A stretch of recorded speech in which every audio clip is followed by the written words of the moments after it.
Supersized and overserved, scientists around the world make a desperate plea to stop an epidemic of obesity.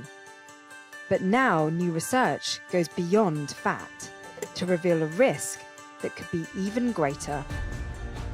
Techno explores the science of sugar. This is Techno, a show about innovations that can change lives. We're going to explore the intersection of hardware and humanity, and we're doing it in a unique way. This is a show about science by scientists.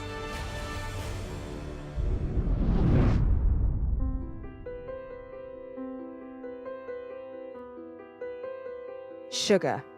It's the ingredient that brings smiles to the faces of children around the world. Health experts agree, in moderation, it's an essential part of nutrition. But it's also becoming the #1 culprit in a global health crisis. According to the World Health Organization, consumption of free sugars, especially sugary drinks, is behind a large increase in cases of obesity and diabetes. In 2014, 1 in 3 adults worldwide were reported to be overweight. By 2015, data showed 42 million children under the age of 5 were overweight or obese.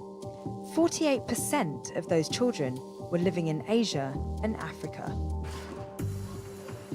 In Mexico, the problem is even worse. According to a study by Mexico's National Institute of Public Health, 70% of all adults are overweight or obese.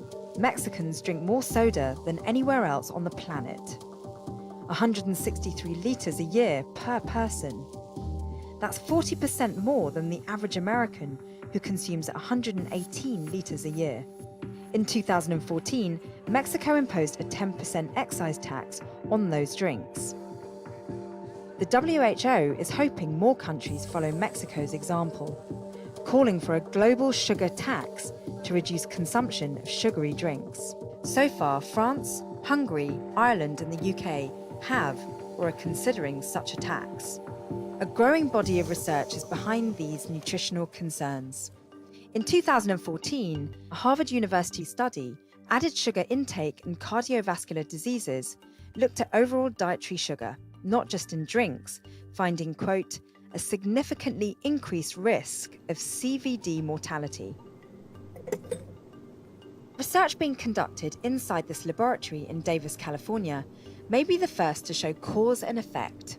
The project, under the US National Institute of Health, puts subjects on a highly controlled sugary diet for 10 weeks, then measures the effects of that added sugar. I'm ready. Okay, let me set my timer here. 2 minutes? 2 minutes. The cutting-edge research is being done at the Department of Molecular Bioscience School at the University of California at Davis. Professor Kimber Stanhope invited Techno inside her lab for the final phase of the trial. Techno's Marita Davison picks up the story behind the science of sugar.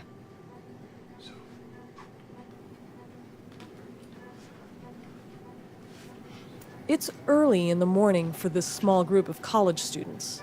They're not here for a class. They are subjects in one of the most advanced sugar studies to date.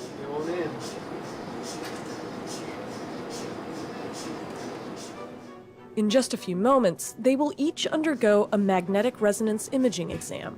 Doctors are most interested in what's been happening inside their bodies over the past 10 weeks. Hey guys, good morning. Morning. I know you guys are up bright and early for your scans, so we're gonna get you guys dressed and into the scanning room. Who's up first? Benjamin. This is day 70, Paperwork. the final day of the study. And Benjamin Lamb, Angela Osborne, and Yi Lor are ready for their MRIs. You ready? Dr. John McGann is one of the world's leading specialists in diagnostic radiology. He is supervising the imaging part of the trial. Lor is a senior at UC Davis. He's a science student who decided to volunteer for the summer study. So you probably remember it makes that loud buzzing, banging noise when it's taking the pictures. Like the other subjects, Lore had a previous scan at the start of the trial. Doctors captured the before image of his abdominal region. This morning, they'll get the after. It's quite an experience, something that I've never done before, and I think through this 10 week, I really learned a lot about myself. Just hold it still and follow the breathing instructions. All right. This technology is being used to chart what happens to internal organs when sugary drinks are consumed. Those results cannot be calculated by scales and are not visible to the naked eye. That's where the MRI comes in. Dr. McGann showed us exactly what he's looking for in the scan. The key item that we're looking at in this study is this structure here, sort of a little darker or grayer structure, which is the liver. What we're trying to do, we do different MRI sequences, and then later on we go ahead and we calculate out the amount of fat within the liver, both pre and post study. And why is liver fat important here? Liver fat is important because it sort of helps and regulates a lot of different things within the body. Glucose metabolism, it also regulates the amount of triglycerides that we have circulating within the body. So it's actually sort of a clearing agent, you know, for a lot of different things. It produces cholesterol. So there's all sorts of different things the liver does. And in order to really get a sense for this particular subject, you'd have to look at the scans. Exactly. And we look at that both at the liver, so we calculate, well, how much fat is there in the liver before we started this study? And then all of a sudden, we can go back again at the end of the study, and we know exactly what our fat calculations are. How much fat is there at the end of the study? And then we compare those two. Is it decreased, is it the same, or is it increased in many of our study patients? This latest sugar research should help Professor Stanhope and her team answer two important questions about sugary diets. Dr. Stanhope, tell me about the sugar study that you have going. What specifically are you looking to find out? The first question is, does sugar undermine our health? By that I mean increased risk factors for cardiovascular disease. So such as what, for example? Cholesterol, that's the most obvious one. Okay. Does cardiovascular disease increase when you consume a high sugar diet, even if you don't gain weight? Does sugar have a specific effect that other foods such as bread, oatmeal, rice do not have? Now, your current study is focusing on subjects that are relatively young and healthy. Why? If we prove in a relatively young, healthy person that sugar increases risk factors, have shown that this is a problem. Stanhope's team will follow a total of 60 subjects over the course of 10 weeks. The group Techno was permitted to follow are all young, mid-20s, and apparently healthy. They are excited to see the finish line and exhausted from their dietary regimen.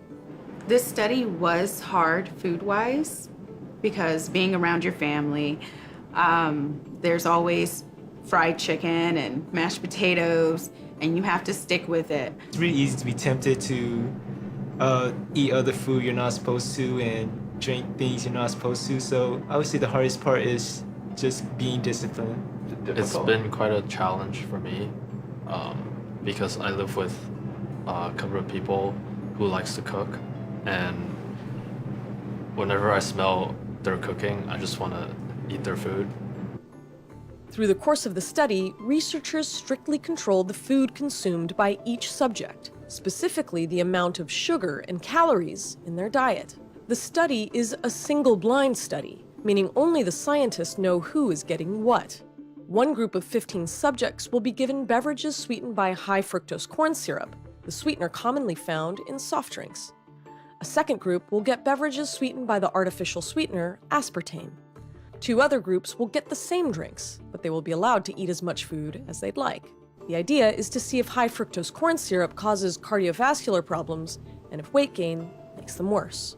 High fructose corn syrup is the sweetener used in the majority of those so-called sugary drinks, like soda.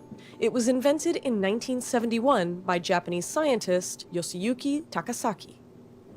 The scientists from Japan took cornstarch and they added enzyme or acid to turn it into a glucose syrup. The scientists in Japan added another enzyme, and that turned a bunch of the glucoses in the glucose syrup into fructoses. Now you have a very sweet fructose syrup. You can add that glucose syrup and that fructose syrup together and get any kind of combination of glucose to fructose that you want. The beverage industry began using high fructose corn syrup in 1980 because it is 20 to 70% less expensive than sugar. That's when consumption of soda began to soar. According to the US Department of Agriculture, from 1980 to 2000, consumption went up by 40% to 440 cans of soda a year per person. In India, sales increased 10% a year since 1998, now up to 11 liters per person each year. Also in the 1980s, supersizing began. Scientists say that's when obesity, diabetes, and heart disease rates went up. So what does it take to pull off a study like this? Well, for starters, it takes food, and a lot of it.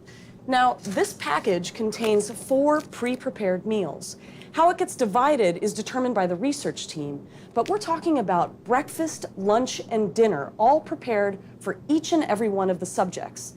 That equals 210 individual meals per person over a 10-week period. It's a garlic chicken pasta and their sugar beverage. And that's dinner. Dinner.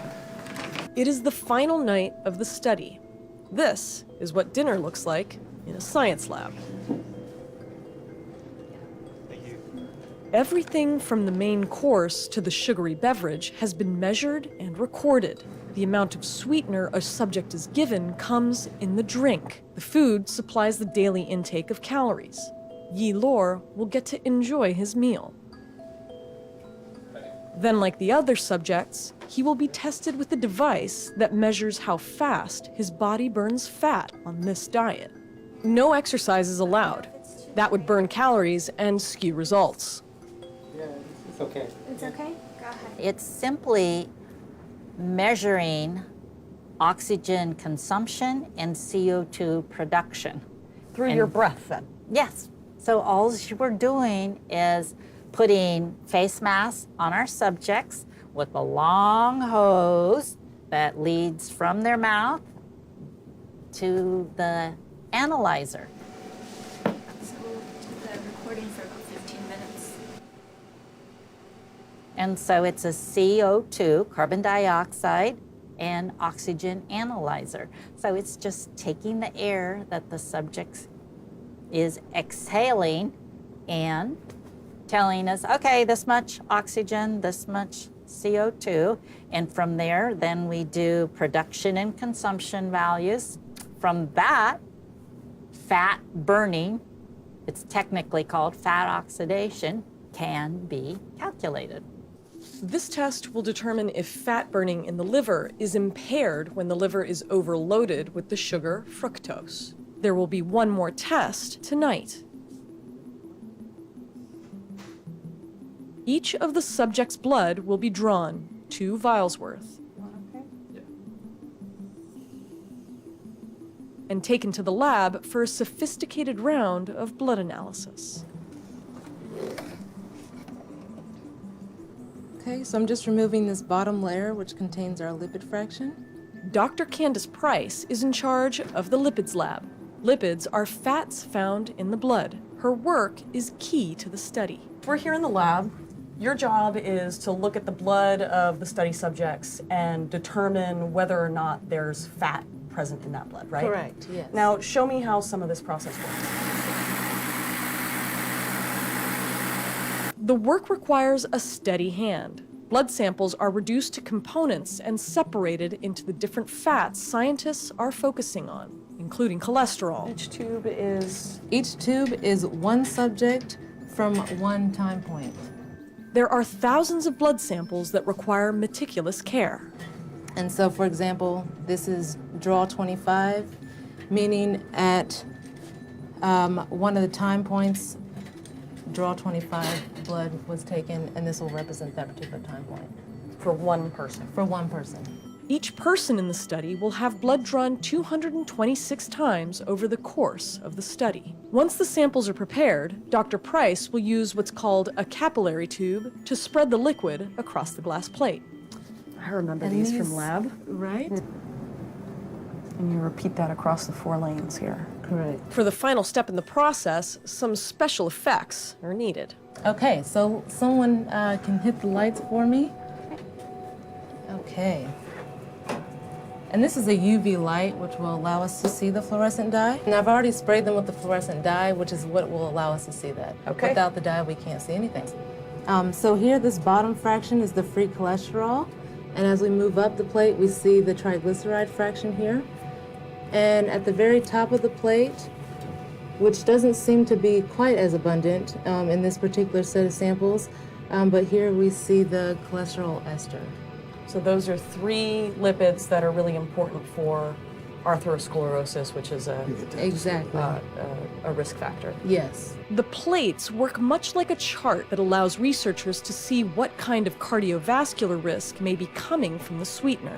By the time the study is completed, they'll have a strong database to work from, but the effects of the sweetener can be detected almost immediately. So how quickly do you see the results in these young people? Well, we know for sure from our previous study, our second NIH-funded study, it was only 2 weeks long. Our average subject, their age was 25, 2 weeks. And you saw an increase in what? The risk factors for cardiovascular disease. This study we called our dose response study because we actually fed 4 levels of high fructose corn syrup, 0, 10%, 17.5%, and 25% of energy requirement. And we saw a dose, perfect stair-step response for cholesterol, for triglyceride, for uric acid. So as you increased the intake, your risk factors increased in lockstep. And what was very important was that even the 10% group showed increases, significant increases compared to their baseline level. That was only equivalent to handing our research subjects 1.5 cans of soda a day. So basically, a half a can at breakfast, a half a can at lunch, a half a can at dinner was the equivalent.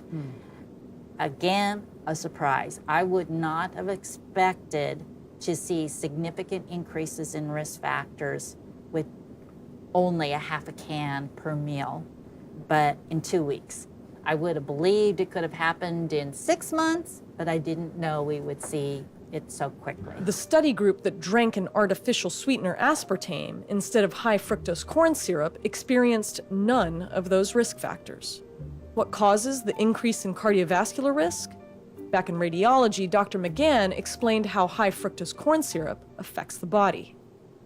So the anatomy that we're really looking at is this structure here, which is the liver. Okay. And what we do, we take specialized MRI cuts through there, and we're able to calibrate the exact amount of fat within the liver, which is important to the study. And what we see here is 2 different sets of fat, and we call this the subcutaneous fat. This would be the sort of fat that somebody could pinch on somebody if you wanted to. But then inside the muscle here, we have the visceral fat. The visceral fat is the white structure we see here. So we're trying to look at the difference between the visceral fat and the subcutaneous fat. There are differences in the health risks of deposition, subcutaneous versus visceral. Yeah, so we found that in these study patients on fructose diets, they end up actually forming more visceral fat than subcutaneous fat, so that's important to the study. And then there's other metabolic effects that we found out about that. We think of fat as fat, but actually in this study, fat isn't all the same. So your study was the first then to show that what you eat can impact where fat is deposited on the body, whether it's like the fat here versus fat elsewhere, is that right? Right. And to the best of my knowledge, yes, we were the first. And it's important because we know for sure there's a big difference between the effects of where our fat is stored and it's our health. But why is fructose so much worse? That is such an important question. The enzyme for fructose is not in communication with the liver. In fact, it's always turned on, it's always working hard. Therefore, pretty much every single fructose molecule that goes through the liver via the portal vein gets pulled into the liver and gets sent down the metabolic pathway. The liver does the best it can using up all this fructose when there's still too much substrate around. The liver then turns it into fat. In our ancestors, it was easy. There wasn't much fructose around, no problem. But now we have great big 32-ounce sodas that overloads the liver with fructose. So now what happens with this fat? Well, the first thing extra fat in the liver does is cause the liver to send it out into the blood. It sends it out with little packages that include lots and lots of triglyceride, but also includes cholesterol. Immediately, blood triglycerides go up, but eventually the cholesterol levels go up too. High fructose corn syrup appears to be behind these problems, but Dr. Stanhope says sucrose, any sugar made from sugarcane or sugar beet, may also increase liver fat. She suggests limiting intake of all types of sugars and sweeteners, brown, white, or artificial. The best advice is to stick with Mother Nature. Get your sweet fix from fresh fruit. The only way you can overeat sugar in nature is to eat a lot of honey. That is the one naturally occurring food that's super high in sugar. Everything else, pretty low levels. Even sugar cane, where we get our commercial sucrose, is only 10% sucrose. So if you were to rely on a sugar cane to get all your sugar, you'd be gnawing for a long time. Results from the study will take time to be completed and calculated. But for the students who've completed this leg of the research, there are more immediate concerns. I'm going straight home and having a ginormous pizza delivered to me, fresh and hot out of the oven. I can't wait. Oh, I've been creating a list since this started. I was gonna start with a whole pizza, large pizza, a hamburger, and then some sushi, and then just whatever I could get my hand on. I'm really proud that I can finish it all the way. I've been waiting for this for 2 months. I've been waiting for this pizza. When you think about that, cardiovascular disease is the #1 cause of death. So we're not talking about this real obscure death and it doubles, and so instead, 10 people, now there's 20 people dying. No, it's thousands and thousands and thousands of extra deaths that can be attributed to that high level of sugar. Huge. Cardiovascular disease, that's our #1 killer already. We have obese children now. We have children with fatty liver. We have children with diabetes. That never used to happen. But children didn't used to have access to sugar, breakfast, lunch, and dinner, and as snacks. Extra added sugar isn't just found in sweetened drinks. It's in much of the processed food we consume. The World Health Organization recommends added sugars make up less than 10% of daily diets. But modern diets are often filled with processed foods containing high levels of added sugar. The World Health Organization's call to curb these products has gone out. The question is, who will listen? For Techno, I'm Dr. Shini Somara. See you next time.